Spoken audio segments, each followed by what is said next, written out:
တဲကနေ desktop လည်းထုတ်တယ်။ desktop ဘက်မှာကြတော့ Aspiron series ရှိမယ် Optiplus series ရှိမယ်နောက် Xperia series ဆိုပြီးတော့ဒီ desktop တွေထုတ်တယ်ဒါကဒဲနဲ့ဒါပြီးတော့ HP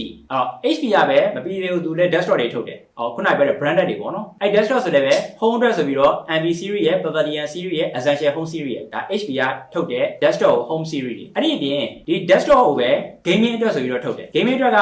Oman gaming ဆိုပြီးတော့ထုတ်တာ HP ကနေတခါ HP ကနေဒီ desktop ကိုပဲ business ဆိုပြီးတော့ business အတွက်ဆိုပြီးထပ်ခွဲသေးတယ်အဲ့ဒါက Z Workstation တို့ Elite Desk တို့ Pro Desk တို့ဆိုပြီးတော့ထုတ်တာဒါဆိုရင် HP ကထုတ်တဲ့ laptop တွေ HP ကထုတ်တဲ့ desktop တွေသူ branding ဟို series name နေနဲ့ထပ်ခွဲသွားတာအများကြီးမှဆိုတော့သက်ဆိုင်ရာ company အကုန်လုံးထုတ်ကြတယ်အဲ့တော့ HP ပြီးတော့နောက်ထပ် MSI okay ဆိုတော့ဒီ MSI ကိုပဲ desktop ဘက်မှာဘာလဲထုတ်လဲထပ်ပြောပြအောင် MSI ကို desktop ဘက်မှာတော့ gaming PC တွေဆိုပြီးတော့ထုတ်တယ်အဲ့ဒါကဟို Infinite တို့နောက် Trick ဘာခေါ်လဲ Trident တို့နောက်ပြီးတော့သူ MSI ဟို branded system